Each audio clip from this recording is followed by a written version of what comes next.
Okay, good evening everyone. My name is Brendan Ferrara, and I'm just going to take some time now to go over the market analysis that I conducted for Lake Forest Mall for our markets, real estate markets class at Georgetown.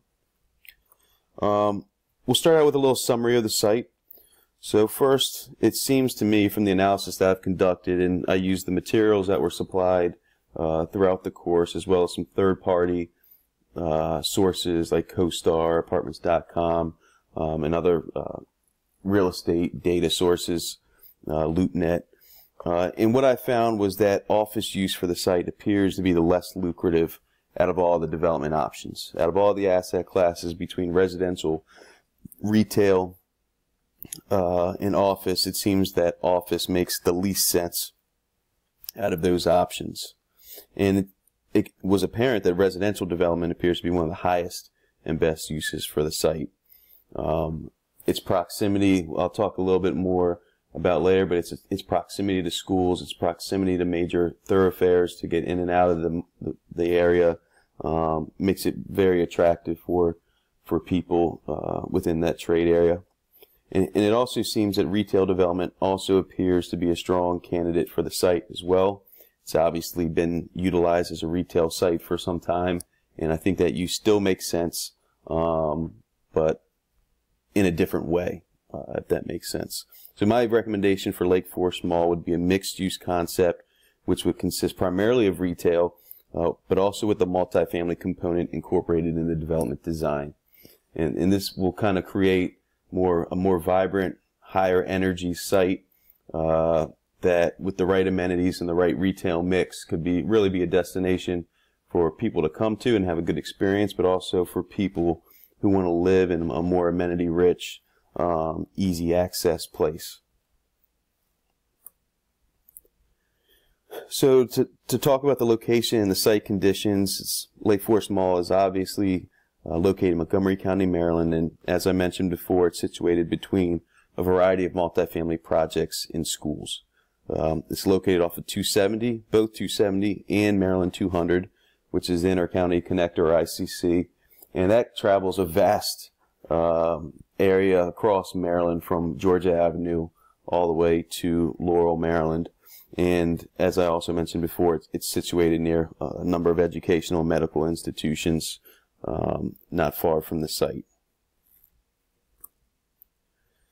So we'll first take a look at the office analysis and kind of the main points that I was able to take away from looking at the materials and the different demographic and employment numbers in the trade area.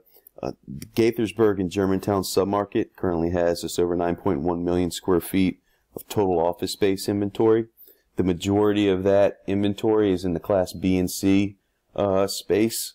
It's a very tired office market from what I found. There's a couple projects within a relatively short distance that are more amenity rich Class A assets, but the majority of them are tired Class B and C assets. And you can tell that there's a lot of tenants fleeing out of the B and C assets into the quality A assets, a real flight to quality, and the vacancy rates when you're looking at the different classes of assets are reflecting that. Overall, the office market in Gaithersburg and Germantown is sitting at around 13%, whereas on the Class A assets, that vacancy rate is currently at 8.8%.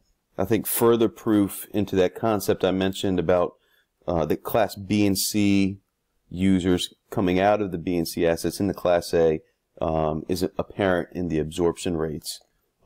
Just looking at my notes here, the office market as a whole has absorbed around 12,000 square feet of space, but the submarket's absorption rate was limited due to the negative absorption in the Class B and C assets. Class A product in the submarket has practically taken all of the negative absorption from lower quality assets. For example, Class B and C assets have had net absorption year to date of negative 41,000 square feet, whereas Class A assets have had net absorption of 53,000 square feet during the same period. There's been no new office construction that I could find within the trade area. In the submarket's average rents are around $23 a foot, where Class A average is around $27.70, and when the B and C assets are around $22 a square foot. And the job growth in the county is also trailing the national average at 1.3% versus 1.6% for the entire country, which also makes it kind of a weak candidate for office space at the site. So taking a look at the residential analysis, here's just a quick chart of some of the competing assets, or the would-be competing assets within the trade area, if there were a residential component added to the Lake Forest Mall sites. And you'll see that average rents are around between 14 and 17-ish hundred square per month. And you'll see that a lot of the amenities at these sites are pretty much the same. The newer deals you'll see are more amenity rich. The verandas, Hidden Creek, you'll see the pool, the fitness center, business centers, club rooms, whereas the older assets, the Whetstone apartments of the group, will have kind of limited amenities, pool, and maybe just a picnic or grilling area. But on average, the newer assets that are being constructed, that are seeing a lot of the demand within the submarket, are very amenity rich. Just to touch on the demographics of the site, there's around 89,000 people in the market area, which is up from around 84,000 in 2010 and 81,000-ish in 2000. The median age in the market area is around 36 years old, and roughly 33% of the population is between 25 and 44 years old, which is really that strong demographic for rental housing, market rental housing in the DC, Baltimore area right now. A lot of that demographic, the 25 to 44-year-olds today, a lot of them are waiting to purchase homes. They're not in a rush to buy a house. They want to be mobile. They want options as far as going to a different job or moving around. And they're not as inclined to purchase a home, whereas they'd rather live in an amenity-rich apartment building, which is easy to get to work, it's easy to shop, and it's a more attractive option for a lot of these renters than purchasing a house, having to worry about maintaining them, paying property taxes, and the like. Another point is that about 34% of the population is also single. So these are a lot of people that they don't have families in part of the market, which is, your single bachelors and single people without children. And then for those that do want to be a little bit more mobile and have a family, rental housing still makes sense for those users, especially at this site where you're close to schools and other services. So households account for about 67% of the total of the population. Average household size is around 3 people, 2.82. And there are approximately 17,400 apartment units currently in the market. And it's comprised primarily of 2-bedroom units, which are around 1,000 square feet on average, with asking rents around $1,500. And the vacancy rate for the submarket, it's about 4.3%. Within the market area, there is both multifamily rentals and owner-occupied residences. However, situated around the Lake Forest Mall site, it's primarily a multifamily use, but the market area home value for the trade area, for the market area, is around $330,000 for those single-family residences. So looking at the numbers themselves, what I've concluded is with an average household size of about 2.82 people, the growth in population will represent demand for an additional 1,800 units or so. The current size of the apartment inventory is 17,440, and at a 4.3% vacancy rate, the submarket can naturally absorb about 750 units, which would leave an additional demand for about 1,000 or close to 1,100 additional rental units in the area. If the market area stays on pace by growing at roughly 6% every 5 years, which it has done over the past few years, there will be a demand for an additional 2,000 units by 2025. So there's a strong opportunity for Lake Forest Mall, for this site, in order to capture some of that growth in the rental housing market within the market area. So that's why I think that residential is probably one of the best choices for the Lake Forest Mall site within a larger component.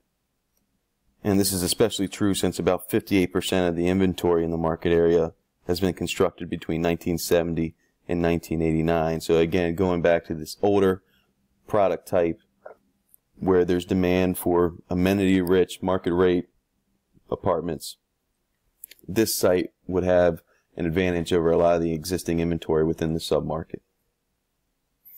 Okay, so next up is retail. And looking at this chart, this is just a breakdown by potential retailers based on the sales type from our sales data that we are provided. And this is just kind of a list of uses that those sales would represent. You can see that the majority of this retail sales within the trade area are from grocery stores. In 15 there, 194, projected to be 209. There's also a strong apparel business within the market at 168 to grow to 190. And then restaurants. Restaurants are also a big component within the trade area. And I think that with those three categories there presents an interesting opportunity from a retail perspective for Lake Forest Mall, where if you could grocery anchor the site with, a strong grocery operator. Within the market currently, there are a couple discount operators. Doesn't seem that there's a lot of specialty retail within the trade area. I think there's a Giant to the south, but for the most part, it's the big bulk grocery retailer. So there could be an opportunity for possibly a Wegmans, Harris Teeter type of grocery anchor at this site.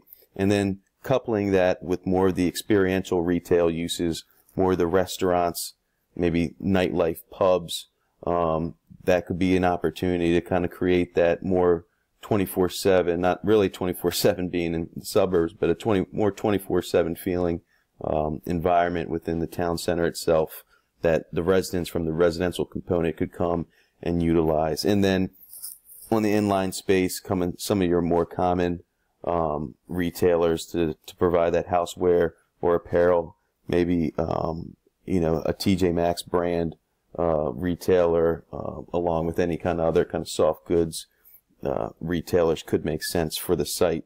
And additionally, as I mentioned before, being located within an existing residential component makes sense for retail use here with 31,000 households, 90,000 residents, almost 50,000 employees who already traffic the market area on a daily basis.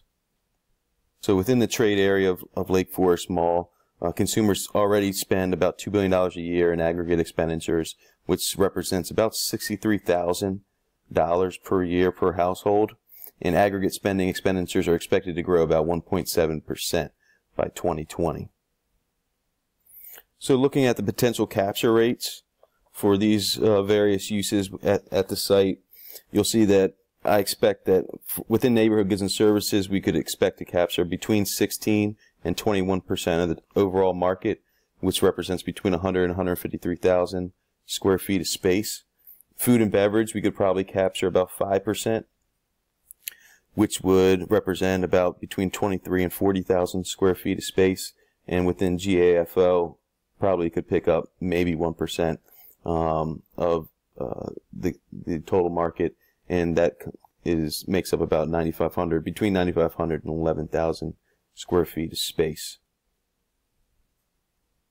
Now, one thing to consider when looking at this number is that some of these capture rates are going to be impacted because some of the uses that are already within the trade area are already on the Lake Forest Mall site. So taking that into account, these capture rates could change depending on the breakdown of these uses at the Lake Forest Mall site today. But considering that wasn't the case, these are the capture rates that I could probably be confident in saying that we could capture within the submarket.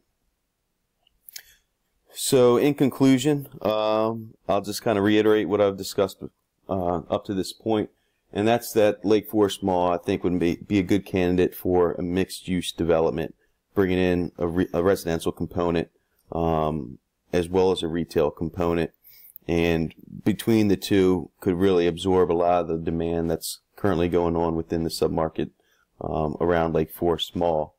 The strong demographics, strong proximity to local schools, close proximity to major highways and thoroughfares in and out of the site make the Lake Forest Mall a prime candidate for mixed-use residential and retail development. Thank you. Appreciate it.